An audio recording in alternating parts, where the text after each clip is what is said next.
Donald Trump shugaban kasar Amurka ya ce za su yi lugudan wuta akan kasar Iran.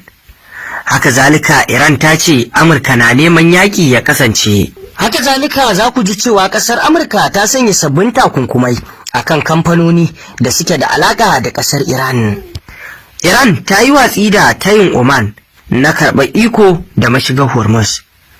Masu saurare ku gyara zama domin jin waɗannan rahotannin labarai da muke tafi da su kan abubuwan da ke faruwa a gabas ta tsakiya na halin da ake ciki tsakanin ƙasar Amurka da Iran, yayin da ƙasar Iran ta ce ƙasar Amurka na neman yaƙi ya kasance, shi ma Trump kuma ya ce za su yi lugudan wuta akan Iran. Bari mu fara da rahoton da ya bayyana cewa Iran ta ce Amurka na neman yaƙi ya kasance. Iran ta soki lamirin Amurka kan hare-haren da ta kai tare da haɗin gwiwar Saudiya a ƙasar Iraki, inda Iran ɗin ta ce wani mataki ne na faɗaɗa rikici da ake fama da shi a yankin. Iran ta yi wannan suka ne bayan wata ƙungiya mai goyon bayan Iran da ke samun mafaka a Iraki ta ce an kashe mambobinta akalla 20 sanadiyar hare-haren da Amurka da Saudiya suka kai a cikin dare. Hararen da aka kai wa kungiyar na zuwa ne bayan Iran ta ce ta kai hari da makamai masu linzami kan wani sansanin sojin Amurka da ke Jordan. Amurka ta ce ta kakkaɓo makamai. Iran ta yi watsi da tayin Oman na karɓe iko a mashigar Hormuz. Iran ta yi watsi da tayin da ƙasar Oman ta yi mata na karɓar ikon gudanarwa da mashigar ruwan Hormuz ta hanyar haɗin gwiwa da Iran. Wani babban jami'in kasar ya shaidawa kamfanin dillancin labarai na Reuters a ranar Laraba ta jiya cewa hakan ba za ta sa'u ba. Hakan ya disashe fatan samun mafita ga takaddamar da ta janyo dakatar da harkokin kasuwanci a yankin tekun Fasha na tsawon watanni. Oman ta gabatar da wata sabuwar yarjejeniya ga kasashen yankin domin warware rikicin da ya shafi wannan muhimmiyar mashiga ta ruwa. Sai dai Tehran ta ki amincewa da shirin Oman na gudanar da mashigar Hormuz tare da sauran kasashen yankin, tana mai cewa shirin ba shi da wata damar nasara. Jami'in ya shaidawa Reuters cewa Amurka da Saudiya na ƙoƙarin matsawa Oman lamba domin aiwatar da abin da ya kira tsare-tsare marasa tushe na zahiri game da wannan muhimmiyar mashiga ta ruwa. Ya ƙara da cewa Iran na nan daram kan matsayin na cewa duk hanyoyin zirga-zirgar ruwa da ke cikin mashi da kuma wani bangare na hanyoyin da ke fita daga wato gareta ya kamata su kasance karkashin ikonta, in ji kasar Iran kamar yadda suka bayyana. Har yanzu dai abin na nuna cewa kasar Iran tana nan daram-dam akan matsayinta akan mashigar Hormuz, ta yi watsi da tayin Oman. To idan kuwa muka koma daga bangaren Amurka ta sake kakaba sabbin takunkumai kan tankokin mai da kamfanoni masu alaka da Iran. Amurka ta sanar da kakaba sabbin takunkumai kan tankokin dakon mai guda 8 da kuma kamfanonuwa guda 10 da ke da alaka ko kuma da ake zargi suna da alaka da Iran. Kamar yadda sanarwar ma'aikatar kuɗi ta Amurka ta bayyana, 6 daga cikin kamfanonin da aka kakaba wa takunkuman suna da hedikwata a ƙasar China.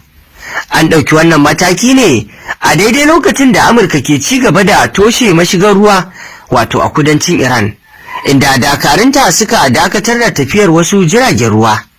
Sabbin takunkuman na zuwa ne sa'o'i kaɗan bayan shugaban Amurka Donald Trump ya yi barazanar kaiwa Iran mummunan hari idan tattaunawar da ake yi tsakanin ɓangarorin biyu ta gaza wato samun mafita. A gefe guda kuwa, Donald Trump shugaban ƙasar Amurka ya ce za mu yi wa Iran lugudan wuta. Shugaban Amurka Donald Trump ya ce ƙasarsa za ta kai mummunan harare kan Iran bayan harin makamai masu linzami da aka kai kan sansanonin sojin Amurka da ke Jordan. Kafar yada labarai ta Fox News ta rawaito Trump yana cewa za mu kai musu mummunan hari, za su fuskanci hukunci mai tsanani. Trump ya kuma yi amfani da wata kalma mai zafi wajen jaddada barazanar tasa, inda ya ce za mu yi musu lugudan wuta. Fox News ta kuma rawaito cewa Trump ya ce hararen sama da Amurka da Saudiya suka kai kan kungiyoyin mayaka da Iran ke marawa baya a Iraki an gudanar da su ne tare da haɗin gwiwar wato gwamnatin Iraq. Sai dai kalaman Trump ɗin na zuwa ne a daidai lokacin da fadar shugaban ƙasar Iraki ta yi Allah wade da hararen na Amurka da Saudiya, inda ta ce keta 'yanci ne. An garzaya da waɗanda suka jikkata a hararen Amurka da Saudiya. An garzaya da waɗanda suka jikkata a hararen Amurka da Saudiya Iraki zuwa wato Iran domin jinya. Kafofin yada labaran Iran sun rawaito cewa an kai wasu daga cikin waɗanda suka jikkata a hararen sama da Amurka da Saudiya suka kai kan wani sansanin ƙungiyoyi masu ɗauke da makamai a Iraki zuwa Iran domin samun kulawa ta musamman. Rahotannin sun ce an kwantar da waɗanda suka jikkata a wani asibiti da ke yammacin Iran mai ingantattun kayan aiki inda aka fara yi musu magani. Sai dai har yanzu ba a bayyana adadin waɗanda aka kai Iran ba, da sunan asibitin da aka kwantar da su ko kuma halin da suke ciki. Tun da farko, rundunar tsakiyar Amurka CENTCOM ta sanar da cewa dakarun Amurka da na Saudiya sun kai hare-hare na haɗin gwiwa kan sansanonin ƙungiyoyin da Iran ke marawa baya a Iraki. Ƙungiyar PMF ta ce akalla mambobinta 20 ne suka mutu yayin da wasu 32 suka jikkata sakamakon har-haren. Haka zalika a rahoton da ke bayyana an kashe Iraniyawa guda 5 a harin Amurkan da Saudiya a Iraki.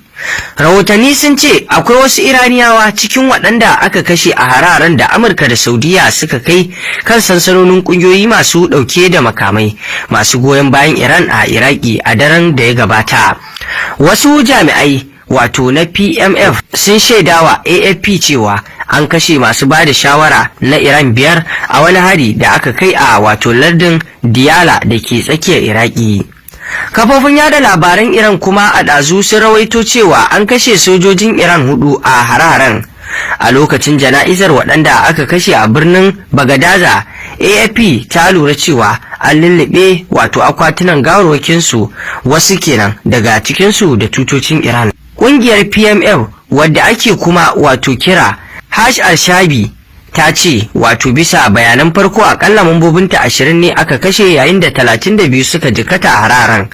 Amurka da Saudiya sun bayyana cewa sun kai hararen ne kan sansanonin ƙungiyoyi masu goyon bayan wato Iran a Iraki matsayin martani ga hararen da aka kai wa sojojin Amurka da kuma wasu wuraren samar da wato man fetur na ƙasar Saudiya.